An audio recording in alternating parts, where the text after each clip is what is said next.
All right. You know what? Thank you for tuning in. This is a special edition. What is this? A special edition. And we have a special guest with us today. And you know what? You're not a stranger to anybody, Jordan, not at all. This is a special edition of Black Money Matters. Yeah, okay. Here we go. Here we go. Jamaica couldn't be with me today, but I'm so glad you could. I am so glad you're here. And this is, like I said, for some people, you don't need an introduction, but I want to make sure everybody knows who's here with us today. Jordan Chariton. And I like what this says, political reporter and CEO of Status Coup. But we've known you from so many others as well, because you talked about you were with what? Intercept? Mhm. You were with somebody else too. Yeah, I've reported for the Intercept, Guardian. Vice News. That's right. Used to be with the Young Turks. That's yeah. So that's why you look so familiar, but you may look so familiar because you've been here 19 times. Yeah. How about that?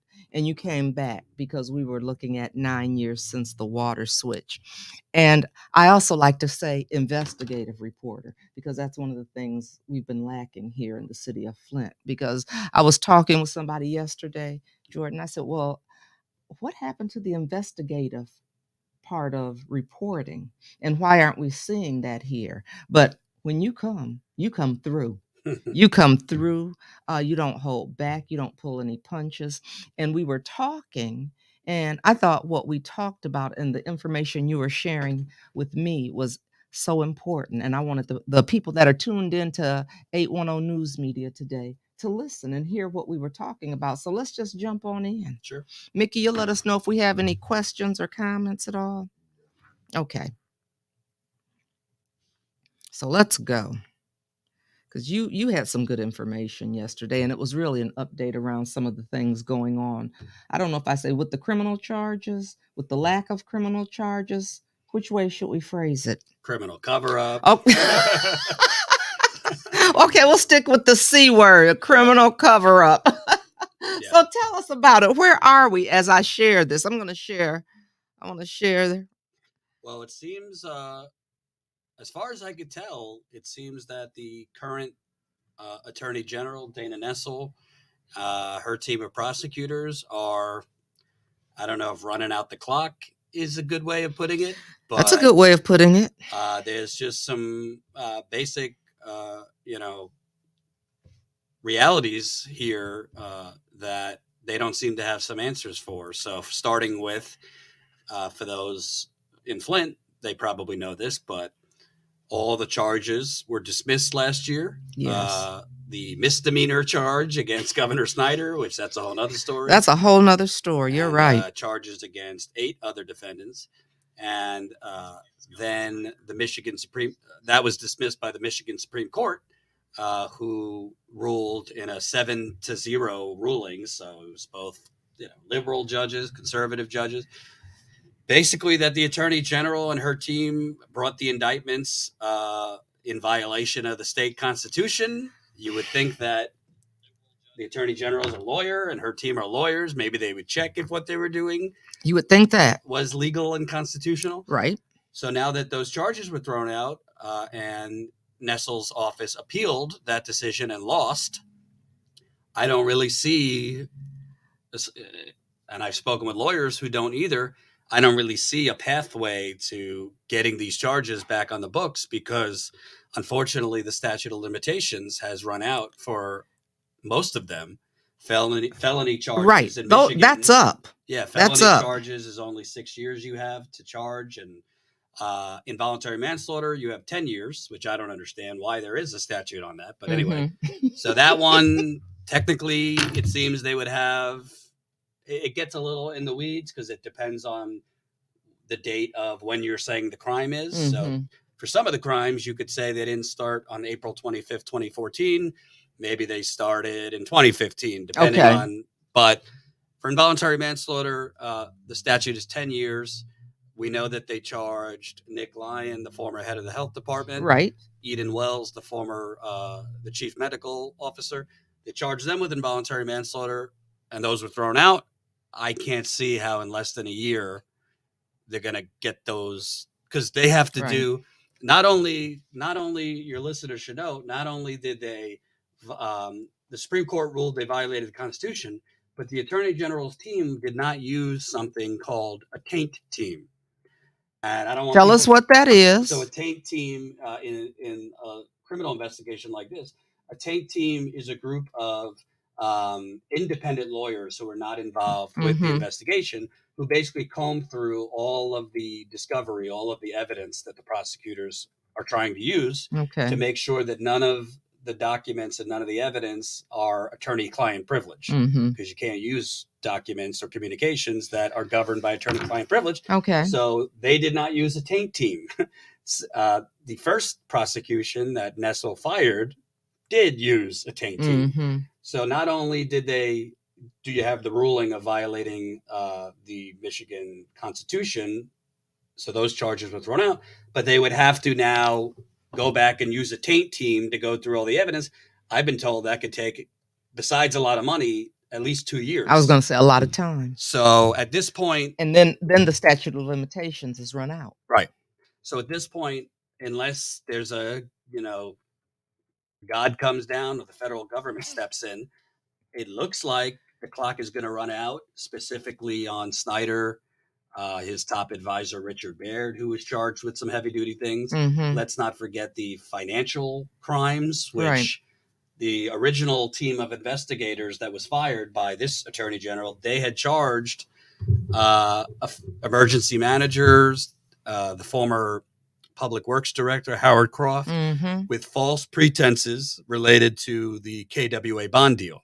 So they were going for financial charges. Nessel's team dropped those. I don't see any charges related to that. And I reached out to the Attorney General's office 3 days ago. Okay. And I just simply asked, can you give me an update on what ongoing investigation means? You don't have to give me the particulars. Right. But how do you have an ongoing investigation if the Supreme Court has thrown it out, if you've lost the appeal, and the statute of limitations has run out? I have not heard back.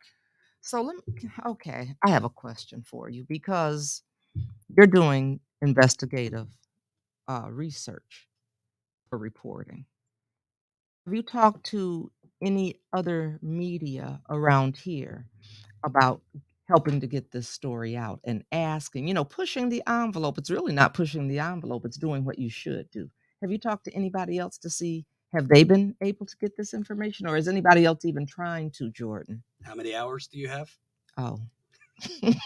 Okay. Well, let's start from the top. Okay. Try not to go too long.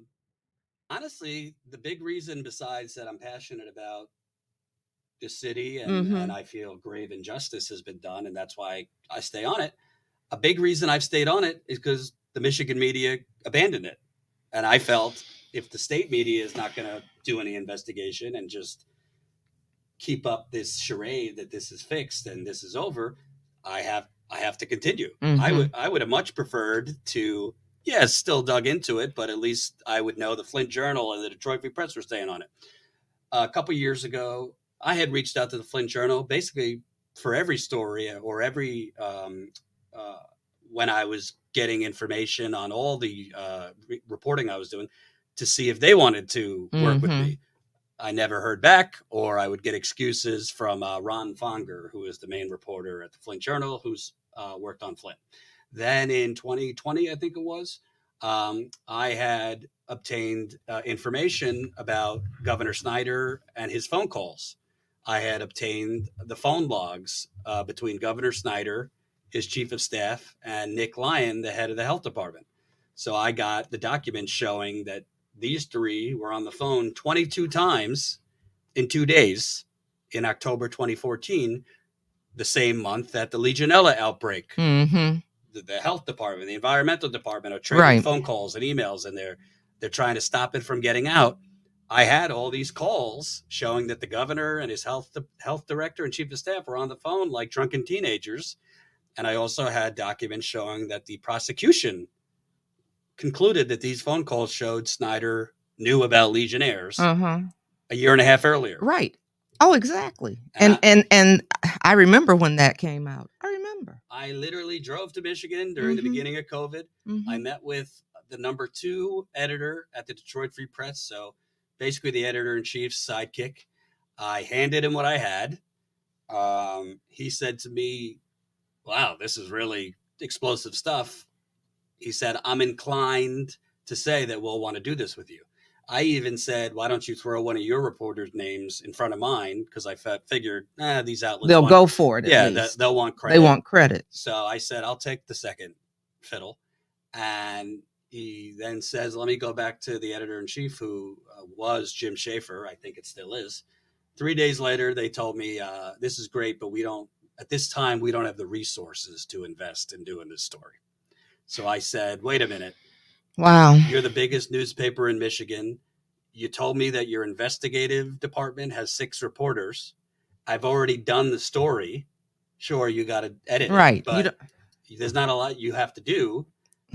It's like you handed it to them. Yes. They turned me down. Same thing happened with the Detroit News. Mm-hmm. I reached out to them when I had a story both about the governor's top advisor, Richard Baird, going around Flint offering sick residents payoffs to be quiet. Right. I gave it to them first. They didn't respond.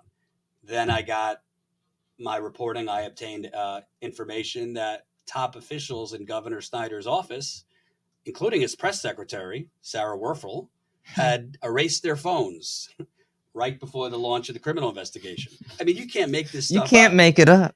And I brought that to Detroit News, a couple other places, a lot of national outlets too.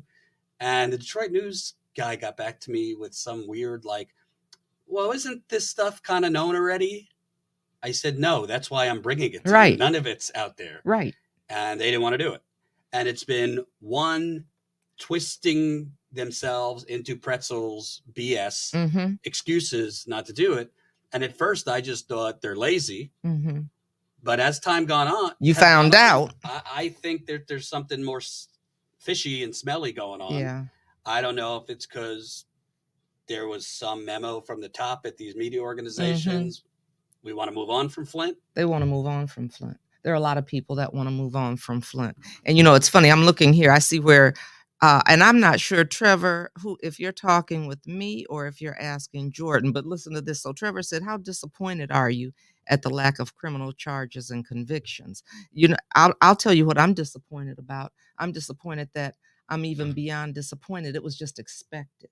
I'm disappointed to expect these kinds of things now, but that's where we are because every step of the way, the residents of this community, it doesn't matter. We haven't mattered, and they've shown us over and over and over again how little our lives are valued here. And they've shown us what's important, which was important from the beginning. It's always been profit. It's been profit for a small group of people over the health and well-being of this community. But maybe he was asking you, how disappointed are you in this? I don't play this game that reporters are supposed to be these, robot neutral people. I think I am open, I'm more of a left political persuasion. But most importantly, as a journalist, I think you should be passionate about what you cover. I don't think you should be neutral to people being poisoned and it being covered up and them being left to slowly and quietly die. And as a human, forget journalist, I would like to see criminal accountability, not only for the people of Flint, but I think it's important that people are held criminally liable here. Because if they're not, what makes you think it's not coming to a town near you? And that's what I've told people. And Trevor said he did. Trevor said, I know everybody knows how I feel. So I'm glad you answered that question. But I guess I have another question for you because you're media. Aren't there things that people that go into media, aren't there standards and things you're supposed to do as far as responsible reporting? I think there's a major problem, and I've worked on both sides. I've worked in what I call corporate media. I worked at Fox for a dark time in my life. I worked at MSNBC in the beginning of my career, and then I worked on the outside, more independent.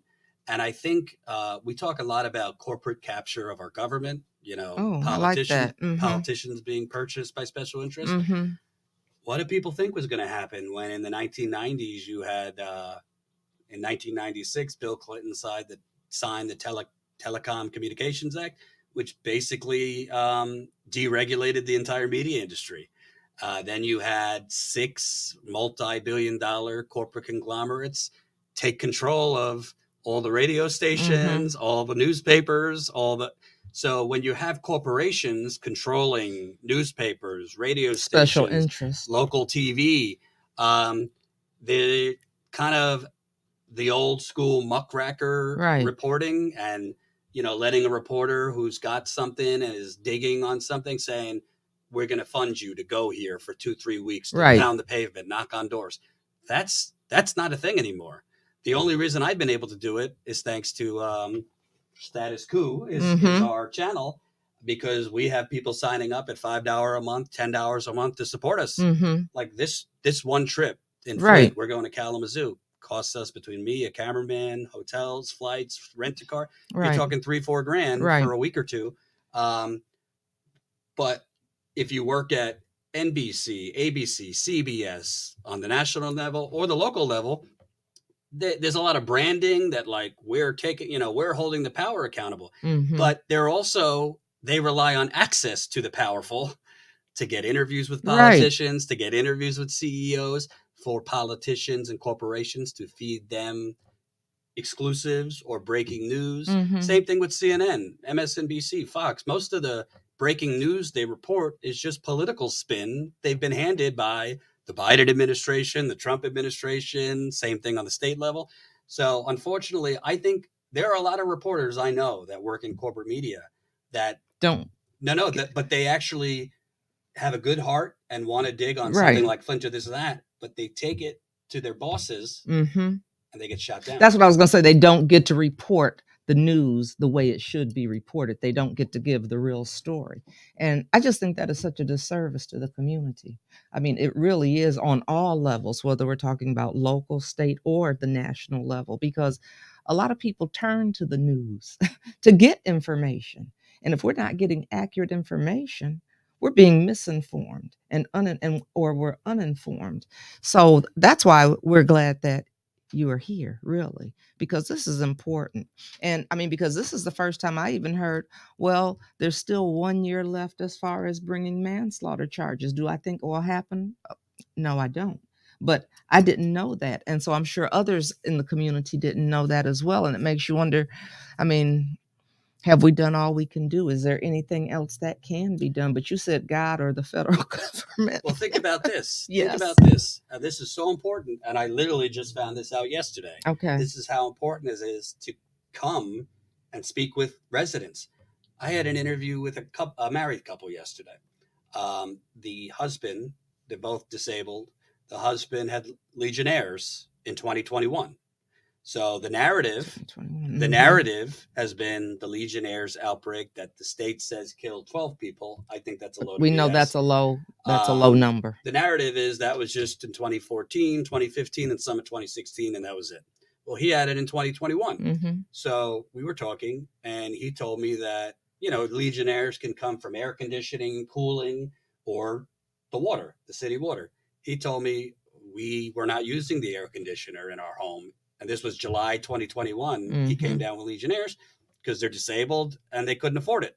So he was taking 4 showers a day to cool off. Okay. So when he was in the hospital, the CDC contacted him, because I guess the CDC is contacted by the hospital when there's cases. When there's Legion. Okay. So CDC contacts him while he's in the hospital. He tells them, we didn't use the air conditioner. I was taking 4 showers. We're on Flint City Water. CDC ended the conversation, never followed up. So I got to look into it more, but based on process of elimination, you're either getting it from air conditioning or your shower water. It seems he got it from the shower water, which would mean there was a bacterial problem in 2021. Do you see the Flint Journal talking to these residents? Do you see Detroit News, Detroit Free Press? No, but I do know one thing. And it might be the only thing, but I know if I was in office, they'd be beating my door down. I couldn't move without them. And so how is it such a stark contrast that they're not following up on any of these things now? They were trying to follow up on everything. Now they may not have reported it, but they sure came. I mean, really, but they sure came beating down my door when things were happening, and we don't get anything. They seem to want to focus mostly on crime. Um, if it And bleed, if it and we can't even. And we had to have a council person cover that for us. right, Tanya Burns was doing that right. because they wouldn't even report. And you could see yellow tape up. You knew something just happened. You would never see it on the news. I could only look at some of these. Flint Journal, for example. Mm-hmm. It seems that they get some money from certain foundations in Mm-hmm. Flint, and there are certain foundations and special interests that, on paper, would seem benevolent, and they do some good things. Right. But at the same time, it seems that they have a motivation to make sure that the water crisis viewed outside of Flint is viewed as over Right. and solved, because of course you're not going to be able to bring business and investors and real estate and to make downtown and other parts of Flint beautiful if there's still an ongoing water crisis. Well, if you fix it, you could. Absolutely. You could then. But so you've been here. You've been here since when did you get here? A couple days ago. Couple days ago, and this is your 19th trip. What do you see as you walk around, as you talk to people? After almost a decade. I could BS your audience, but I'm just going to be honest. Flint to That's me. That's why we love you. Flint to me, in many ways, it's almost like when I came here in 2016 for the first time, the energy and the fight, it was there, was powerful and thick, and the community was together. And sure, there was some division and residents, activists fighting, but those protests had a ton of people out. Residents, I mean, after protest, I would go and talk to residents, at a restaurant or a bar or whatever. When I would leave, residents would be constantly calling me, even when I wasn't here. And now, both because unfortunately people have died, right. Unfortunately others that you would see have moved away, or are sick, right, or are just, frankly, we're all human beings and they need a break. So it seems like to me it's a bit deflated, I think is the best phrase. Do you think we're tired? Absolutely. Yeah. Why shouldn't you be? Right. I would be tired. Right. Yeah. I mean, the 9-year anniversary the other day at the People's Church, there was people out there, and there are people fighting, but it definitely was not the crowd I saw at the 5-year anniversary. Right. So I think people are tired because at a certain point, you kind of feel like you're just hitting your head against the wall. I think there are those that want us tired, because when you're tired, you can't do what you would have done. I think people want us tired. I think they want us to say, by the time anyone finally starts to get any money, because it's now been pushed back to the end of the year, just give me whatever I can, give me whatever, I'll just take whatever. Because so far, no one has gotten anything. And so it just seems like a lot of this is on purpose. Right. It's on purpose. And I also think your audience should know, because I don't hear it said in the media here. Mm-hmm. Of course, this settlement, in my view, is a joke. It is. After you pay the lawyers, you're right. only looking at $400 million. I think it should have been closer to $2 billion. Exactly. Oh yeah. But let's not forget the EPA, under a Democratic president, they haven't settled with Flint. No. Because there are still outstanding lawsuits against the EPA. And many of those will be thrown out. Many of them will be thrown out. And if you did not know to file independently, EPA isn't coming to our rescue. And that's what's so sad is we've been lied to over and over and over again. And we've been told that this was the floor and not the ceiling. And that wasn't true. We were told that the EPA was going to be part of the settlement. That's not true. I mean, we've been told we've been sold a bag of goods. Well, there's a basic conflict of interest that I want your audience to understand. So in 2016, the Attorney General at the time was Bill Schuette. He launched the original criminal investigation. And I think he did something that made sense. The Attorney General's office didn't want to both prosecute the state of Michigan and defend the state of Michigan, because really the Attorney General's office would be filing criminal charges against state officials, but also in some cases defending the Snyder administration. Okay. So he outsourced it to a special prosecutor who was not on the payroll of the state of Michigan. That was Todd Flood. Mm-hmm. So technically, it was an independent prosecutor and independent prosecutors that were not in the Attorney General's office filing those charges. When Attorney General Nessel came in, she said, no, we could do both.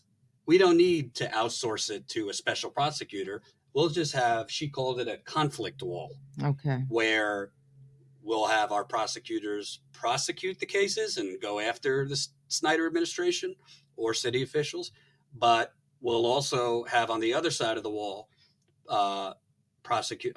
Attorney General's office lawyers defending Snyder administration people.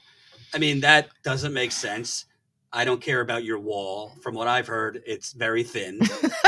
It's a thin and the wall. State, and there's another conflict because Gretchen Whitmer comes in as governor. I mean, the states cannot print money like the federal government. Mm-hmm. So for Whitmer and Nessel, it's in their interest to make sure this settlement is as little as possible. Because let's say they threw the book at Snyder, involuntary manslaughter. Let's say they went after the financial fraud over the KWA pipeline. That civil settlement amount is going up. And if that civil settlement amount, let's say, goes over $1 billion, well, that's a lot less money that Governor Gretchen Whitmer has in her administration. Mm-hmm. So I think that there was always an interest to make it look like there's financial justice for Flint, but let's try and. But when you look at the math, it does not add up. It just doesn't add up. No, it doesn't.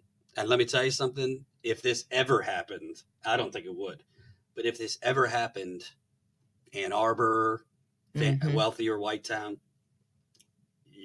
you're not getting off the hook for less than $1 billion. Right. And that was why, and I heard they wanted me to retract my statement when I said it needed to start at 1.5 billion. I said we can start there because it can only go up as it should have. And they weren't happy about that.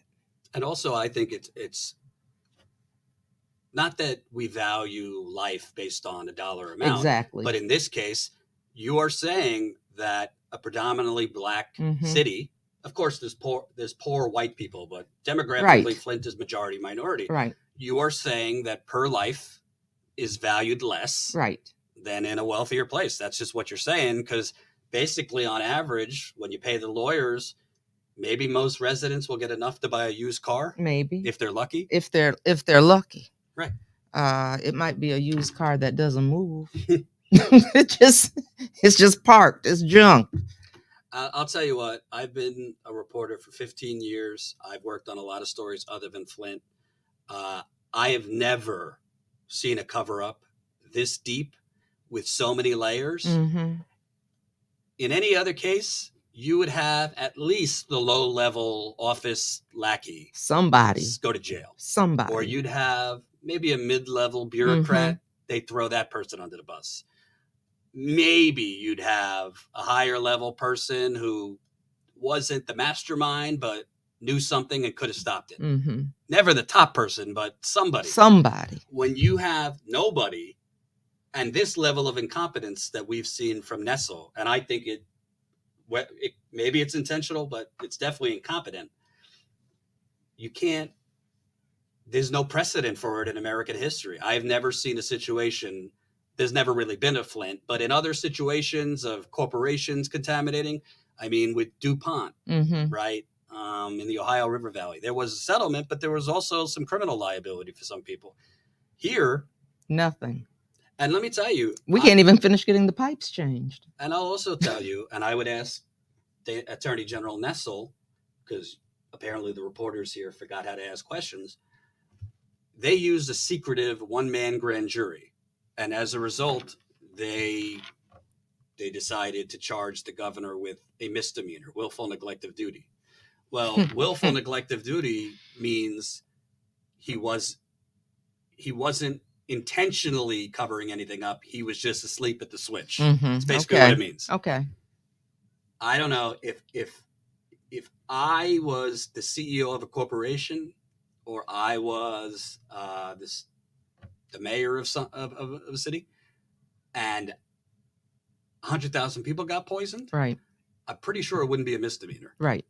but Rick Snyder is a millionaire. That's right. So even let's say for argument's sakes, it was that, and it was just incompetence. Well, at a government level, if you are that not involved, if you're not following up with your environmental department, your health department, there needs to be, that's criminal recklessness in my view. And it goes beyond, and by the way, not just my reporting, Harvey Hollins, who worked for the governor, I remember. Harvey Hollins, who I think was head of urban initiatives for the Yes. governor, said, oh no, I told him about He sure did. He sure did say month that. before governor said. So it's already on the books that he lied. Right. To Congress too, which is a crime. Perjury is a crime. Oh, okay. Let me just say this. You said perjury is a crime. We just had that incident happen locally too with one of our council people perjuring herself in court, but it's not a crime there either. But continue. I got to tell you, none of this surprises me, but at a certain point, how many punches could you take if you were the people of Flint before you just pass out? And it's a crime against humanity, and that's why I'm so passionate about it, because this is bigger than Flint. If you want to call America a democracy, which I have questions about, but if you want to call America a democracy, the wealthiest country on earth, the envy of the world, you know, the messaging, the shining city on a hill. Right. If Americans, black, white, purple, whatever, if they are poisoned by their government, whether it's intentional or just a tragic mistake, and nothing is done, I have a hard time believing that's a democracy. And I got to tell you, Gretchen Whitmer, the Democratic governor, I understand why Flint residents were hopeful, because gone was Snyder. Whitmer said a lot of the right things. She was going to reopen the water pods. She was talking about we need justice for Flint at a settlement.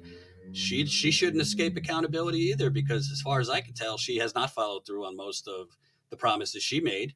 And a lot of these politicians like to come around election time, churches, and they say a lot of things, but then after they're reelected, there's no follow through, and there's been no accountability, and we're taken for granted too.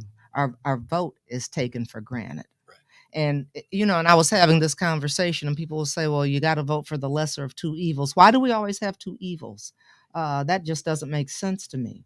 You know, no, we shouldn't have to vote between the lesser of two evils, but we need people that are in there that are speaking up and fighting for us. And we've been let down so many times on all of these different levels. So, you know. And you know what's incredible to me? What's that? Let's think of an alternative history here, right? Just for a second. Okay. An alternative history. Okay, let's think in October 2014, when my reporting indicates the governor, Rick Snyder, found out about the Legionnaires outbreak. Let's say that he stepped in and did something. Let's say that he notified the public in October 2014. We got a major problem here. This was a rushed process. We shouldn't have done this, and this is on me. And we're immediately switching Flint back to Detroit, which is, by the way, it came out that one of his top officials, Valerie Brader, she was his deputy legal counsel, environmental advisor. She sent an email on October 14th, 2014, urgent, it was labeled, telling Snyder's chief of staff, the chief legal officer, we need to switch Flint back to Detroit. This was 6 months after the water switch and 2 weeks before he was up for re-election. Let's say he acted. I think a lot of, of course, residents he'd not be their favorite person, but he could have gone down in history as saving a lot of lives. Right. He could have been a hero. And you know what? It would have been a lot easier. I don't want to say to fix, but there would be a lot less sickness if people were drinking that for 6 months rather than 18 months. Exactly. Wow, wouldn't that be something? And I remember having this conversation, and it was right before the election. And I was meeting with Howard Croft. And I knew Howard. I'd known him since we were kids. And I wanted to talk to him because I'm thinking, what are you doing? And why aren't we going back? You can't tell me you can't switch this water back to where we came from, Detroit, Lake Huron. You can't tell me that. And so when we went to meet, it was on a Friday, and he brought Natasha with him. And I was like, oh, wow. You and I can't have this conversation, even though we've known each other forever. But okay, here's Natasha. And I kept telling them, I said, there's no way you can tell me that water can't be switched. And they told me that it couldn't. And I said, well, you know what? I'm going to talk about this all the way up to the election polls on election day. That next week, the water got switched. But things were just, I mean, so far gone. It's actually worse than that. Keep going. I want your viewers to tell us. That's why you're here. In October 2014, so we're talking almost 10 years ago. October 2014. 10 years ago. October 2014. That advisor I just told you about, Valerie Brader, she had sent an urgent email. Right. By the way, Valerie Brader had near weekly meetings with Governor Snyder at the same time. She had FaceTime with Snyder as she's sending emails to his chief of staff. Flint has E. coli in its water, TTHMs. Right. So don't tell me Snyder didn't know. Anyway, after she sent that email, Richard Baird, the governor's top advisor, known kind of as his consigliere in mafia terms, he came down to Valerie Brader's office and he said, let's go make a call to the emergency manager, Darnell Early at the time. So they get on a conference call and Valerie Brader repeated the same thing in her email to him. She outlined why we need to switch back to Detroit because the water was toxic. And Darnell Early said it would be too costly. For who? Costly for who? I'll tell you what he meant. They didn't switch Flint back because Flint was already on the hook for the KWA. For the that's right. And they knew we can't afford to pay Detroit $1 million a month. I think they were paying nearly that for water from Detroit and the bonds. So it was a financial decision, even though they knew there was toxic water, not to go back to Detroit because they can't pay both KWA bonds. And so they stayed on the water for another year because of the KWA bonds. And the only reason they went back to Detroit is because the Mott Foundation chipped in, I think, $4 million to reconnect. Well, they were trying to save Dane Walling. Yep. They were trying to keep him in place because there were plans that had already been laid. And for me to come in was going to upset those plans because, one of the things I was telling, I might have shared this with you as well, was the mayor of Flint is always the board chair for KWA. That's how it had been set up until I got there. And when I got there, I was we don't do that now. They lost the invite to you. Right. I was on the board, but I wasn't the board chair. And so there were certain meetings that the executive members could have, but I wasn't privy to that information. Isn't that interesting? Because I wasn't going to go along with that stuff. That's another thing. Let me tell you, I spoke with engineers. I spoke with project developers. They told me they had never seen in American history. You said in American history. Okay, he said in American history. They had never seen, if you have a pipeline, whether it's an oil pipeline, a water pipeline, whatever, that goes from Detroit to Flint, they had never seen another pipeline put in just to kind of copy it on the same path. Right. That's what KWA was. It was just the same exact path. And yeah, you could argue Detroit was raising rates, but the emails show that Detroit at the last minute offered to cut Flint's rate in half. So nobody could argue with a straight face that this was about saving Flint money. Right. Because they got... But that's the story that's been put out all across the country, that it was to save money, but it wasn't. That was what we were fed. That was the food they fed us. And that food had poisoning in it. And because really, we know it was for a small group of people to get richer. And that's all it was about. It wasn't to save money. It was to make money. Well, I'll tell you what. I believe this would have been charged if that RICO case had gone forward. Yeah. But there certainly were some people that purchased property on the path of the KWA pipeline before it was even built. So how did they know? How did they know? Because it was a plan already. It was already in place. And that's why I think it's so important that I totally understand, not that I'm not from here, but I understand why people are down and a lot of people have lost the fight.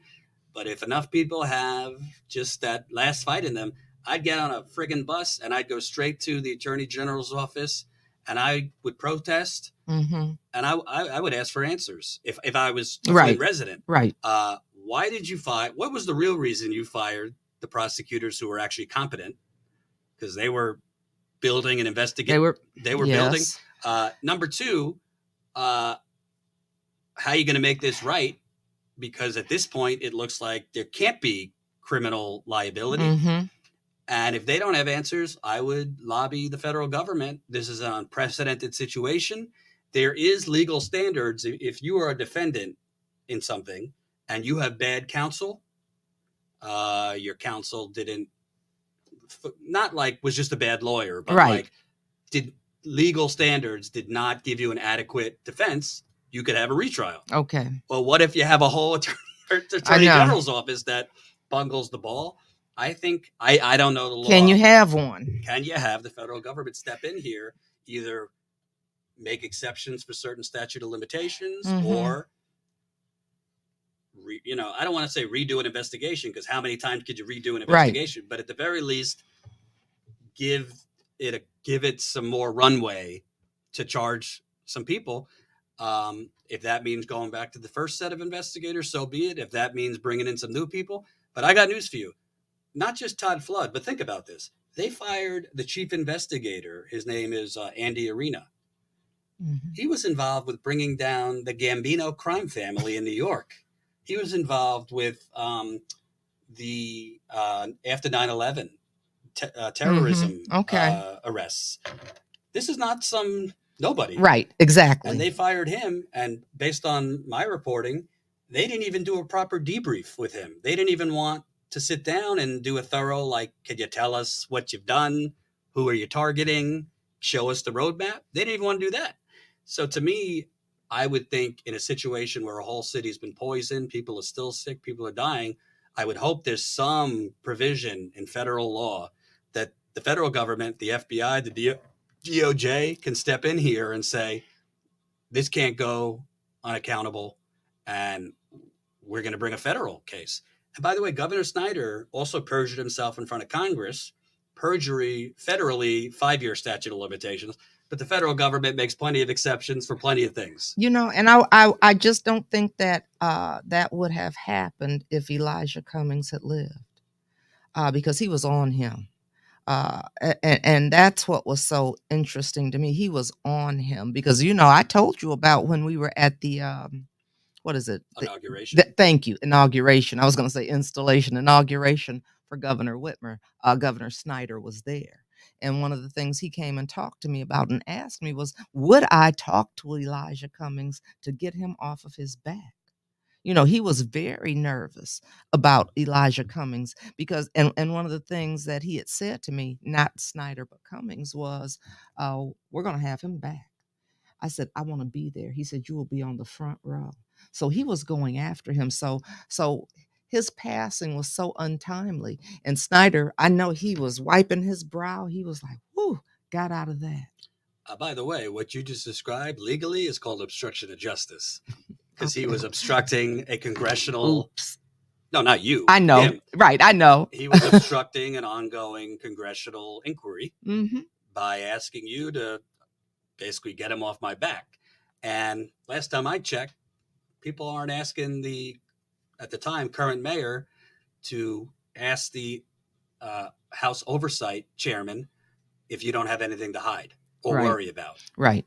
And I think a lot of people that I've spoken with kind of view Snyder as some like, yeah, he was just a nerd. He wasn't the mastermind. No. Yes, he was. This is a smart man. Very smart. From what I could tell and reporting that has been out there, he read everything put in front of him. He was always on his iPad.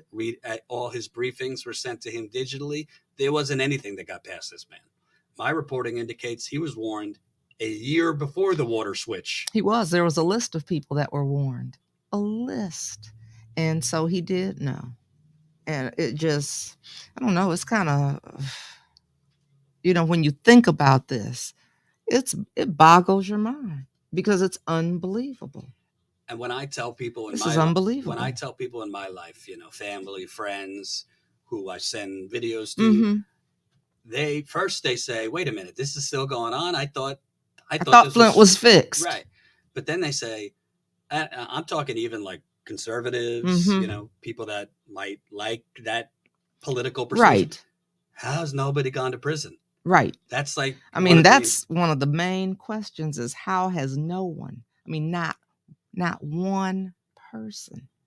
Like you said, there's usually somebody that gets thrown. I don't mean this arrogantly, but literally, as far as I know, I am the only journalist in America currently asking the Attorney General of Michigan any questions about this. She has skated by one incompetent decision after the next. Her team of prosecutors, one incompetent decision after the next. Think of this. They fired the whole first investigation saying they were incompetent. Yeah. And then the Michigan Supreme Court threw their charges out. And nobody is asking them, how did this happen? Why did you fire the first investigation team? Uh, what are you? What are the current possibilities since the case was thrown out? Nobody's asking them anything. I I don't understand that unless you genuinely, if you're a journalist here, want it to go away and don't care.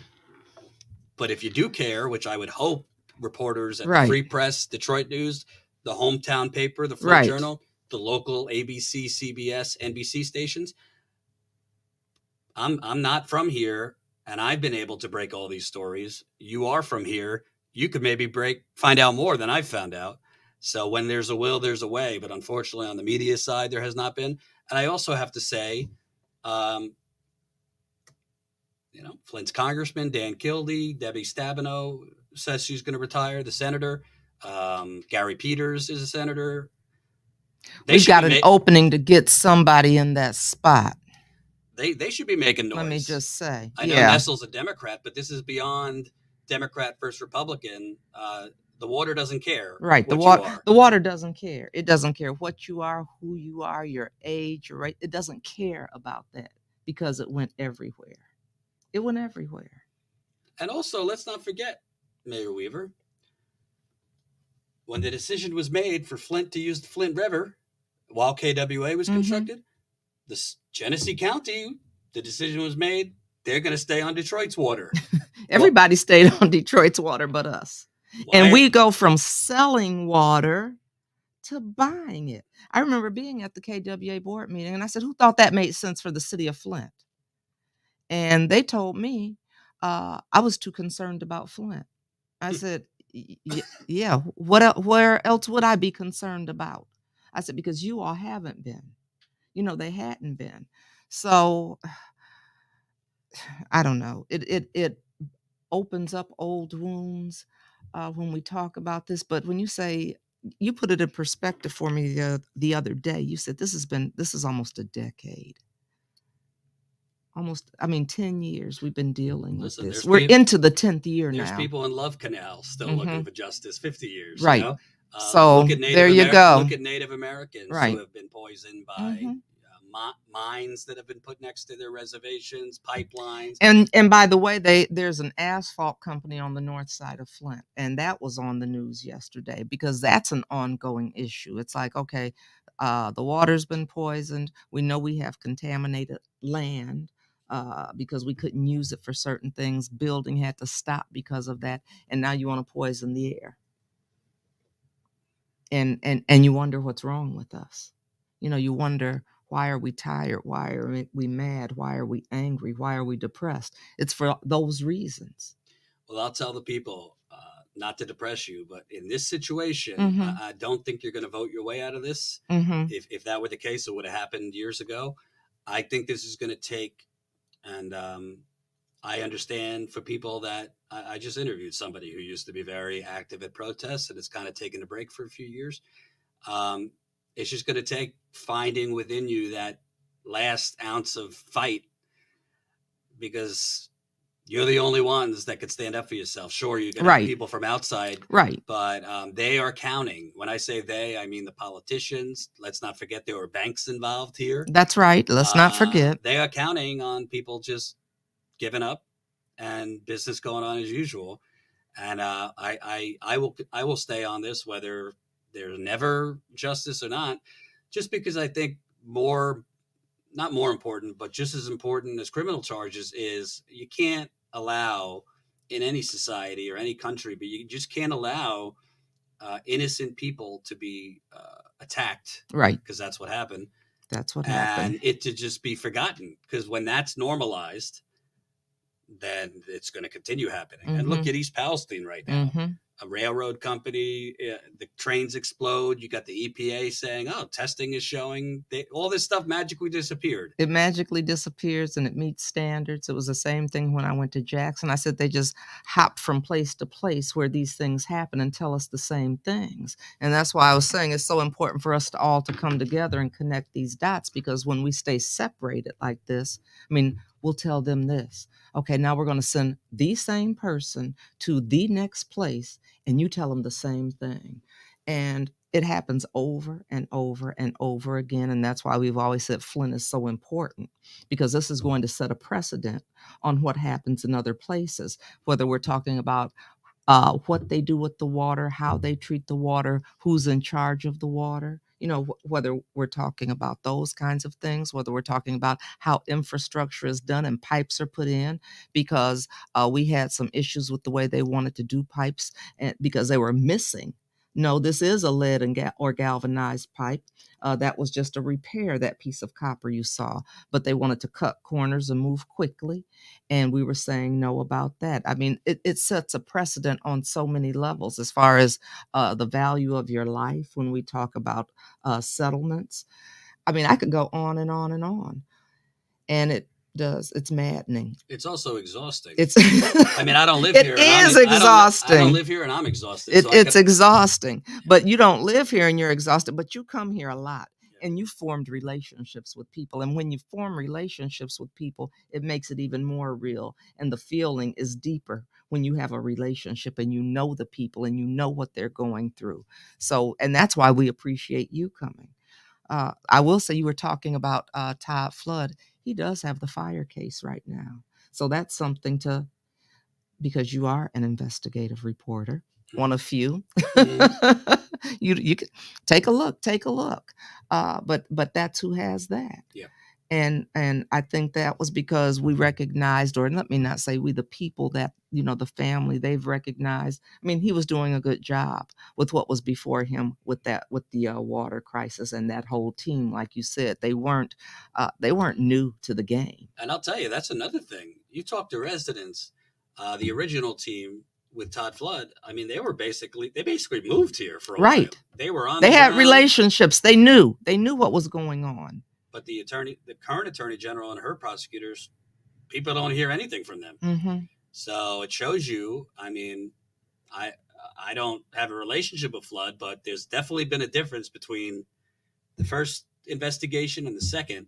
And I think you'd probably see people in prison by now. I do too. That's why he's not there. And I also think it's important. Another thing the media doesn't seem to want to follow up on here. Nationally, a lot of crises, whether it be mass shootings or things like Flint, they're kind of, in a weird way, viewed by the death count. Right. The media now, if only 2 kids get killed in a school shooting, we'll cover it for like an hour and then move on. If it's 20, all right, this is a major thing. I mean, 1 is too much. Right. Here, somehow they got away with saying only 12 people died. Right, and we know that's not true. But common sense, you have people in their 40s, 50s, 60s, early 70s, throughout Flint dying of cancers. A lot of them, that I could tell, don't have family histories of these cancers, were healthy before the water switch, but the water made them ill in different ways, and then they get cancer and die. You have people dying of liver problems, kidney problems, strokes, all sorts of things. Of course, you can't say every single one of them is the water, but these people, right, for the numbers to raise this large that volume of people, exactly, that's not being added to the death count. That's not being added to the death count. We know the numbers for Legionnaires were higher. We know we had that spike in pneumonia and the deaths as a result of that. We can talk about those stillbirths and miscarriages. I mean, there are so many things that we can talk about as far as death and damage to this community. And so that's why we thank you. We've got like a couple more minutes before we stop. How do you want to close out? What do you want to tell the people before you leave? Because we have appreciated you coming, because you do it over and over. You don't get, you said it's exhausting, but you don't get tired. Right. And you haven't let it go away. And so that's why we're like, ooh, Jordan's coming back. Mm-hmm. I mean, we get excited about that because we know we're going to have a voice. So tell us something before we close out. Yeah, I mean, I would just say that I think it's really important in this country. Too many things that are not normal have been normalized. Say that. Whether it be constant mass shootings, whether it be politicians taking endless money from the corporations they're supposed to regulate, constant storms and floods and wildfires, too many things. Obviously, Trump and a lot of the growing fascism.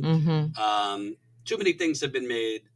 Too many things that are abnormal and should not happen have been normalized. Right. And that is by design when government, corporations, media kind of unite to sweep things that are crimes and abnormal. Let me tell you, if this happened in Australia or New Zealand, you'd have major accountability. Even if it happened in, I don't know, London or Paris or European countries. So to me, why I stay on it, and it's not easy, by the way, to keep something in the news or keep an urgency as a journalist 9 years later. Right. It's not easy to get, my audience cares, but for everyone else, it's not easy. But the reason that I stay on it is it's abnormal and criminal. Whatever the reason was, whether it was just a tragic mistake or intentional, it is abnormal for American citizens to be hurt by their government and then not helped by their government. If your government hurts you, whether intentionally or accidentally, it is not normal for the government to then basically gaslight you, tell you you're crazy, the water's fine, and then when they finally admit it, then just go on this mad, frantic process to cover it up. That's not normal. And I don't care if it's 9 months later, 9 years later, or as long as I live, it cannot stand.